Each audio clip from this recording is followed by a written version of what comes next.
حضرت خدیجہ الکبریٰ رضی اللہ تعالیٰ عنہ نے حق ادا کیا. سیدی ماں، پہلی ماں، کہف امن و امان، حق گزارے رفاقت پہ لاکھوں سلام. حضرت خدیجہ الکبریٰ رضی اللہ تعالیٰ حق ادا کیا. 3 سال کا وقت سوشل بائیکاٹ کا وقت تھا، سوشل بائیکاٹ. لیکن حضرت خدیجہ الکبریٰ نے حضور کے ساتھ ٹائم گزارا. بائیکاٹ ختم ہوا، آسانی کا وقت آیا تو خدیجہ بیمار ہو گئی. ام المومنین سیدنا خدیجہ رضی اللہ تعالیٰ عنہ علیل ہوئی، علالت شدید ہوئی تو نبی پاک آ کے سرانے بیٹھے. قربان جاؤں، آج لوگ اتنی نوکری نہیں کرتے جتنا احسان جتلاتے ہیں. کہتے ہیں وہ فلاں مولوی صاحب کو روٹی میں دیا کرتا تھا، وہ فلاں آدمی کے ساتھ اس کو تو آگے پہنچایا ہی میں نے. کریڈٹ پکڑ پکڑ کے لوگ اپنے کھاتے میں ڈالنے کے چکر میں ہوتے ہیں. لوگ اس قدر زیادہ پیار نہیں کرتے جتنا جتلاتے ہیں. حضرت خدیجہ الکبریٰ نے سکھایا ہے انداز امت کو کہ وفا کیا ہوتی ہے. حضرت خدیجہ نے ساری زندگی نوکری کی، ساری زندگی وفا کی. وقت وصال آیا، حضور کو بلایا. اللہ کے محبوب تشریف فرما ہوئے. صاحب ابن الشام کہتے ہیں حضرت خدیجہ رو پڑی، کہنے لگی محبوبہ میں نبی کی بیوی تھی، میں خدمت کا حق نہیں ادا کر سکی، کوئی غلطی ہو گئی ہو تو مجھ سے درگزر کر دیا جائے، مجھے معاف کر دیا جائے. یہ کہہ کے رونے لگی. نبی پاک نے فرمایا تو غلطی کی بات کرتی ہے، خوش ہو جا، میرے رب نے وعدہ فرمایا ہے کہ تو دنیا میں بھی میری بیوی ہے تو جنت میں بھی تو ہی میری بیوی بنے گی. وعدہ کیا ہے اللہ تبارک و تعالی، میں نے تجھے پسند کیا ہے، جنت میں بھی تو ہی میری بیوی ہے. میرے نبی کریم سید عالم صلی اللہ علیہ وسلم نے حضرت خدیجہ الکبریٰ رضی اللہ تعالیٰ عنہ سے اس قدر زیادہ، حضرت عائشہ فرماتی ہیں اکثر گھر میں اکثر نبی پاک حضرت خدیجہ کا ذکر چھیڑ دیتے. یہاں تو آدمی بہن کا ذکر نہیں نہ کر سکتا بیوی کے سامنے، اماں کا ذکر نہیں کر سکتا، معاملہ خراب ہو جاتا، بڑا مشکل ہو جاتا، مشکل ہے. حضرت عائشہ صدیقہ بظاہر تو سوکن تھی نا، لیکن حضرت عائشہ بیان کرتی ہیں، کہتے ہیں نبی پاک سب سے زیادہ حضرت خدیجہ کا ذکر کرتے تھے گھر میں، اکثر ذکر ہو. خدیجہ یوں کرتی تھی، خدیجہ یہ کام اس طرح کرتی تھی، خدیجہ کا یہ رنگ ہوتا تھا، اس کا یہ طریقہ ہوتا تھا، اس کا یہ طرز حیات تھا، وہ ایسے چلتی تھی، وہ ایسے، اکثر حضور بیان کرتے. حضرت عائشہ فرماتی ہے مجھے رشک ہوتا، رشک، ناز کرتی میں کیا مقدر ہے خدیجہ کے. کہتی ہے ایک دن نا میں نے کہا ذرا بات تو کروں.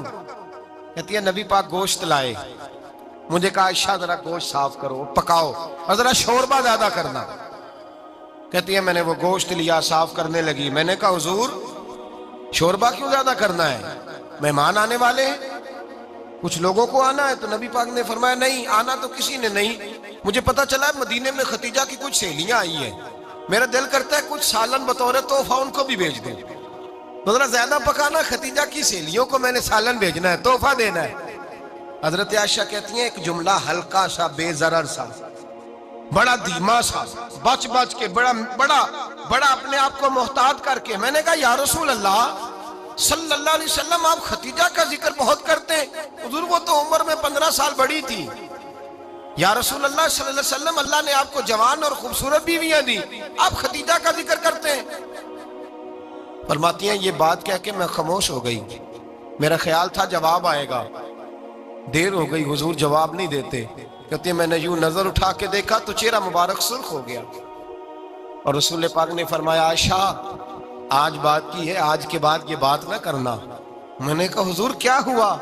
فرماتے ہیں پہلے جلال تھا، پھر اچانک وہ جلال آنسو میں بدلا، اور حضور نے رو کے فرمایا عائشہ تم ساری بیویاں سکھوں کے وقت آئی ہو، خدیجہ تو میرے دکھوں کی ساتھی ہے، وہ تو میری آزمائشوں تکلیفوں کی ساتھی، اس نے تو میرے ساتھ وقت کٹھن بتایا. جب لوگ مجھے پتھر مارتے، میرے رستے میں کانٹے بچھاتے، میں پریشان ہو کے لوٹتا، اس کے ایک ہاتھ میں دودھ کا پیالہ ہوتا، ایک ہاتھ میں کھجوریں ہوتی، دودھ پلا کے، کھجور کھلا کے، بستر بچھا کے، روٹی دے کے کہتی محبوبہ غم نہ کرنا، اللہ بڑی عزتیں عطا فرمائے گا، اللہ بڑی شانیں عطا فرمائے گا. میرے رسول کریم سید عالم صلی اللہ تعالی علیہ وآلہ وسلم. اور پھر امام ابن حجر نے لکھا ہے، آپ فرماتے ہیں بعض لوگوں پہ حضور نے کبھی جلال بھی فرمایا ہے، کبھی جلال بھی فرمایا. اور حضور کا جلال بھی بڑی رحمت والا ہے. نبی پاک نے فرمایا اللہ اگر میں اپنے کسی امتی کو جھڑک دوں تو اسے اتنا ثواب دینا جتنا تو فرد نماز کا ثواب عطا کرتا ہے. حضور کا تو جلال بھی کرم والا ہے, کرم والا جلال ہے رسول پاک کا. اکثر بعض لوگوں پر حضور ناراض بھی ہوتے, لیکن امام ابن حجر فتح الباری میں فرماتے ہیں کہ صحابہ اور اہل بیت میں سے حضرت ختیجہ الکبریٰ کی وہ ہستی ہے جس پر کبھی نبی پاک ناراض نہیں ہوئے, کبھی ناراض نہیں ہوئے. یہ سب سے بڑی فضیلت ہے حضرت ختیجہ, کبھی ناراض نہیں ہوئے نبی کسی موقع پر بھی. حضرت ختیجہ الکبریٰ رضی اللہ تعالیٰ عنہ سے ناراض نہیں ہوئے, بلکہ بخاری شریف میں لفظ کچھ اس طرح کے ہیں. میں نے شروع میں کہا کہ حضرت ختیجہ کی 20 کنیزائیں تھیں, نوکرانیاں تھیں, گھر کے اندر نوکر چاکر تھے, ریل پیل تھی, کوئی کام کبھی نہیں کیا تھا. حضرت ختیجہ الکبریٰ نے ایک دن کھانا پکایا, اور کھانا پکا کے اپنے ہاتھوں سے جب نکلی نا اور آ رہی تھی حضور کو کھانا دینے, تو بخاری میں موجود ہے جب حضرت ختیجہ آئیں تو نبی پاک نے فرمایا ختیجہ تیرے آنے سے پہلے حضرت جبریل آ گئے, اور وہ کہہ رہے ہیں یا رسول اللہ ختیجہ برتن میں کھانا لے کے آ رہی ہے, اور جب وہ کھانا لے کے آ جائے تو اسے کہہ دیجئے گا اس کا رب اسے سلام کہتا ہے, اس کا رب اسے اللہ اکبر, جس کو اللہ سلام کہے.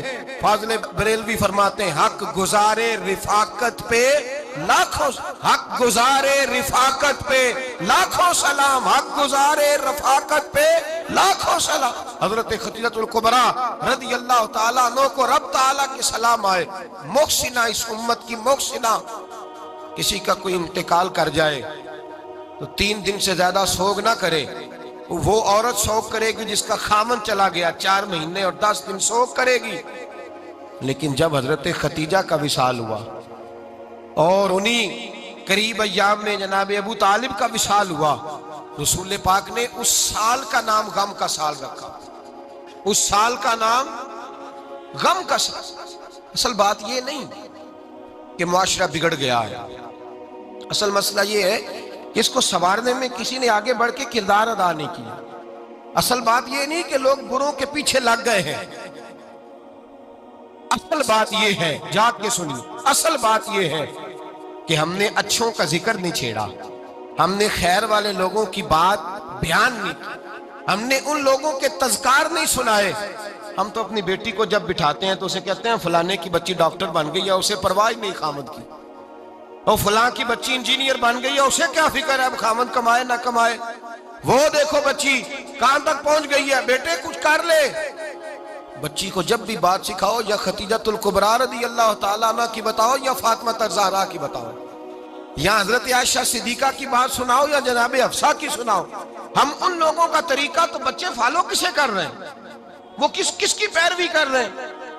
کون سا ایسا گھر ہے جس گھر کے اندر ابا اور اماں جی بیٹھ کے, بالخصوص ماں, اس کی ڈیوٹی ہے کہ وہ بیٹھے اور اپنی بچیوں کو حضرت ختیجہ کا طرز زندگی بتلائے, اپنے گھر کے اندر حضرت ختیجہ الکبریٰ رضی اللہ تعالیٰ عنہ کا تذکرہ چھیڑے.